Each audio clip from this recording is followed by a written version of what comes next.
ಬೆಳಿಗ್ಗೆ ಎದ್ದ ತಕ್ಷಣ ಪಟಾಪಟ್ ಅಂತ ಮಾಡುವ 2 ನಿಮಿಷದಲ್ಲಿ ರೆಡಿಯಾಗುವಂತಹ ಬೆಳಗಿನ ಉಪಹಾರದ ರೆಸಿಪಿನ ಹೇಳಿಕೊಡ್ತಾ ಇದ್ದೇನೆ.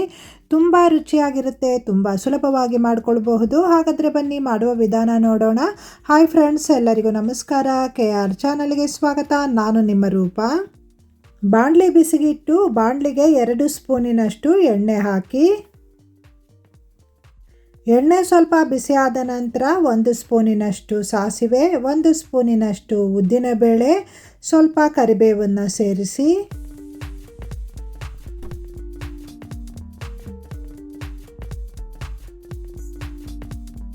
ನಂತರ ಇದಕ್ಕೆ 2 ಸ್ಪೂನಿನಷ್ಟು ಗೇರು ಬೀಜ, 5 ಹಸಿಮೆಣಸನ್ನು ಕಟ್ ಮಾಡಿ ಹಾಕಿ.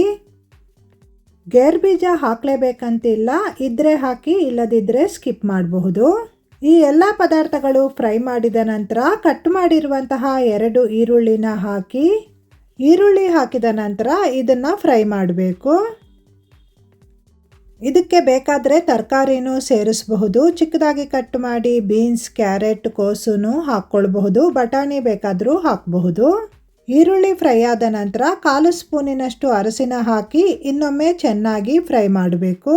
ಮನೆಗೆ ದಿಢೀರಂತ ನೆಂಟರು ಬಂದರೆ ಈ ರೆಸಿಪಿನ ತುಂಬ ಸುಲಭವಾಗಿ ಮಾಡಿಕೊಡಬಹುದು. ಈರುಳ್ಳಿ ಫ್ರೈ ಆದ ನಂತರ ಟೊಮೆಟೊನ ಚಿಕ್ಕದಾಗಿ ಕಟ್ ಮಾಡಿ ಹಾಕಿ. 1 ಟೊಮೆಟೊ ಹಾಕಿದ್ರೆ ಸಾಕಾಗುತ್ತೆ. ಟೊಮೆಟೊ ಮೆತ್ತಗಾಗಬೇಕಂತಿಲ್ಲ, ಸ್ವಲ್ಪ ಫ್ರೈ ಆದರೆ ಸಾಕು. ಈ ಎಲ್ಲ ಪದಾರ್ಥಗಳು ಫ್ರೈ ಆದ ನಂತರ ಇದಕ್ಕೆ 3 ಲೋಟದಷ್ಟು ನೀರು ಹಾಕಿ. ನಾನಿಲ್ಲಿ 1.5 ಪ್ಯಾಕೆಟಿನಷ್ಟು ಶಾವಿಗೆ ತಗೊಂಡಿದ್ದೀನಿ. 1 ಪ್ಯಾಕೆಟಲ್ಲಿ 180 ಗ್ರಾಮ್ ಇರುತ್ತೆ.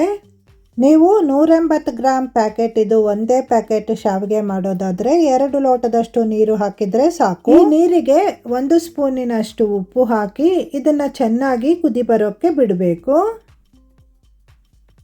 ನೋಡಿ, ನೀರು ಕುದಿ ಬರ್ತಾ ಇದೆ. ಇದಕ್ಕೆ ಈಗ ಶಾವಿಗೆ ಹಾಕ್ಕೊಳ್ಬೇಕು.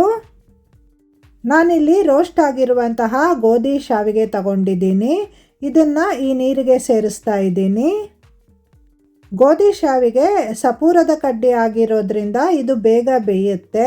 ಶಾವಿಗೆ ಹಾಕಿದ ನಂತರ ಇದನ್ನು ಈ ರೀತಿ ಒಮ್ಮೆ ಮಿಕ್ಸ್ ಮಾಡಿ ಮುಚ್ಚಿಟ್ಟು ಇದನ್ನು ಲೋ ಫ್ಲೇಮಲ್ಲಿ ಬೇಯಿಸಬೇಕು.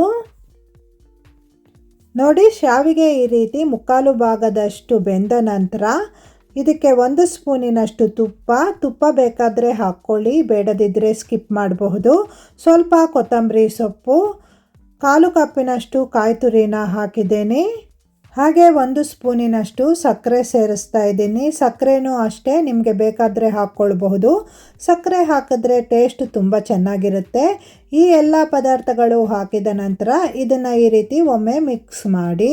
ಶಾವಿಗೆ ಚೆನ್ನಾಗಿ ಉದುರುದುರಾಗಿದೆ. ಸ್ಟವ್ ಆಫ್ ಮಾಡಿದ್ದೇನೆ. ಸ್ಟವ್ ಆಫ್ ಮಾಡಿದ ನಂತರ ಇದಕ್ಕೆ ನಿಂಬೆಹಣ್ಣಿನ ರಸ ಹಿಂಡಬೇಕು.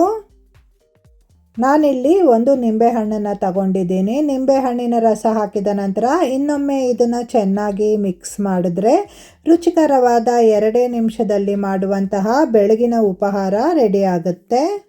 ಉಪವಾಸದ ಟೈಮಲ್ಲಿ ಈ ತಿಂಡಿನ ಮಾಡ್ಕೊಳ್ಬಹುದು. ಈರುಳ್ಳಿ ಹಾಕದೆ ತರಕಾರಿ ಹಾಕಿ ಈ ತಿಂಡಿನ ಮಾಡ್ಕೊಳ್ಬಹುದು. ಮಕ್ಕಳಿಗೆ ಮ್ಯಾಗಿ ಕೊಡೋಕ್ಕಿಂತ ಈ ರೀತಿ ತಿಂಡಿನ ಕೊಟ್ಟರೆ ಆರೋಗ್ಯಕ್ಕೂ ಒಳ್ಳೆಯದು. ತುಂಬ ಖುಷಿಪಟ್ಟು ತಿಂತಾರೆ.